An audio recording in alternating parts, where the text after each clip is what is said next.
Bonjour à tous, aujourd'hui une nouvelle vidéo qui change un peu d'habitude. Je retourne faire des tier lists et du coup aujourd'hui je pense en faire deux en une seule vidéo. Donc tout d'abord je vais commencer avec la tier list sur la race de Freezer. Donc dans cette tier list tout d'abord il y a donc Freezer bien évidemment, le roi Cold, donc deux personnages canons. Et après, il y a Frost, qui est dernièrement canon à Dragon Ball Super. Et par la suite, on a trois autres personnages, Cooler, Kuriza et Aiz. Donc Cooler qui vient des films Dragon Ball Z, Kuriza qui vient de Nekomajin, et enfin on a également Aiz qui vient de DBAF de Young-Jiji. C'est parti pour voir la tier list.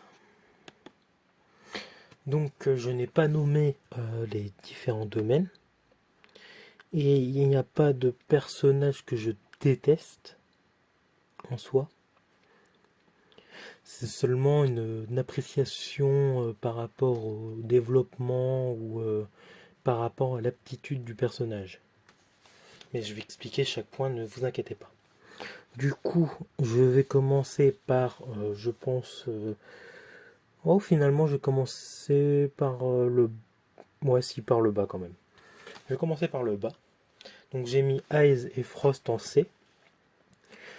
Pourquoi en C? Parce que comme ça faisait bien par rapport aux autres. C'était pas trop éloigné parce que quoi qu'il se passe, je ne les éloignais pas trop.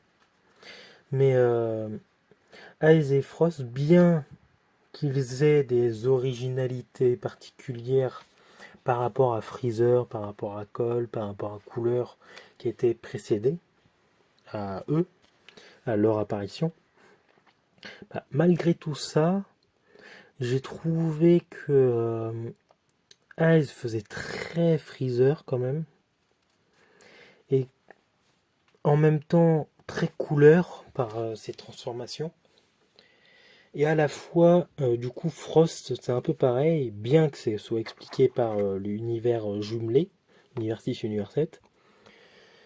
Bien que son design diffère de celui de Freezer, comme en fait chaque design du démon, des démons du froid diffère des autres, eh bien, son design ne m'inspire pas grand chose de plus et ne me plaît pas, comment dire.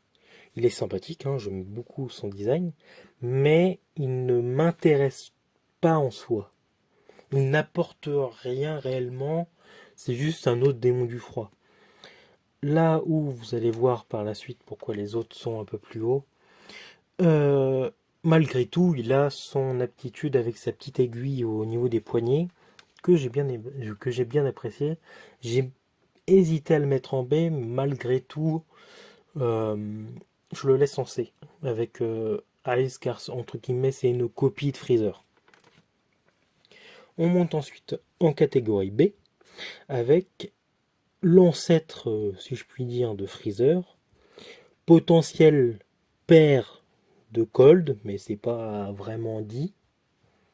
C'est ni dit dans l'OAV de Bardock, ni quoi que ce soit autre part, vu que quoi qu'il se passe, le personnage n'est pas euh, écrit et incorporé dans l'univers de Dragon Ball dans le terme des 42 tomes. Donc on a Shield en B. Alors j'ai apprécié son design qui diffère pas mal des autres, de Cold et de Freezer. Toutes les transformations de Freezer sont assez différentes et il y a malgré tout des ressemblances entre Shield et Freezer. Et malgré tout, il est assez différent et bien différent, ce qui me fait l'apprécier un peu plus que, entre guillemets, Aiz et Frost, qui, je trouve, sont plutôt des copies de Freezer. Même si c'est pas vraiment le cas. Ensuite, son apparition est assez brève, elle dure peut-être une quinzaine, vingtaine de minutes, je suis même pas sûr de ça. Je pense vraiment qu'il doit apparaître 10 minutes dans l'OAV. Et il n'apporte pas grand-chose en soi à l'histoire de Dragon Ball dans l'OAV. Et en soi, l'OAV n'apporte pas grand-chose à l'histoire de Dragon Ball, mis à part la légende du Super Saiyan et la crainte de Freezer. Mais mis à part ça, il est vrai que niveau scénario, cela n'apporte rien. Mais comme trois quarts en fait, même pas, à part Freezer, les autres n'apportent vraiment pas grand chose en termes de lore à Dragon Ball, je me suis permis de pas comptabiliser en termes de scénario, mais bien en termes d'apparence et de ressort de caractère. Ensuite, on passe du coup au A. Donc le A, catégorie A, où j'ai mis Cold et Kuriza. Kuriza qui apparaît du coup dans Nekomajin. Un Nekomajin que je vous conseille, car c'est vraiment pas mal. Tout comme Jaco, le patrouilleur galactique, qui sont vraiment deux one-shots que Toriyama a fait après Dragon Ball et qui sont vraiment très intéressants, très bien dessinés. C'est plutôt drôle dans pas mal de moments. Et j'ai vraiment bien apprécié les lire. Et du coup, même si, entre guillemets, c'est Freezer en forme de marron, j'ai bien aimé son apparition dans Nekomajin. Et du coup, sa petite, comment dire, sa petite apparence qui est assez mignonnette et qui diffère du caractère froid et diabolique de la race de Freezer en elle-même et que je trouve du coup bien contrasté. Par la suite, on a Cold. Donc Cold, qui est un personnage assez mystérieux, on ne sait pas grand-chose de lui, comme on ne sait pas vraiment grand-chose de Freezer, mais même si Freezer est beaucoup plus développé que Cold. Cold est un personnage assez mystérieux et par son élégance et sa grandeur, il fait 30 mètres de haut et il est quand même assez imposant. Bien qu'il se fasse tuer assez facilement, il est quand même assez imposant. Et on ressent bien le caractère de la race de Freezer en soi, qui est de... on essaie toujours de s'arranger pour ne pas craindre réellement l'adversaire, mais le déjouer pour l'avoir en traître. Et ensuite, en S, on a Freezer et Cooler. Alors, Cooler, notamment par ses films, mais aussi ses apparitions dans SDBH, donc Super Dragon Ball Heroes, que j'aime plutôt bien. Cooler est un personnage assez sympa. Il diffère pas mal niveau caractère, n'empêche, à Freezer. Ce qui fait qu'il me plaît pas mal.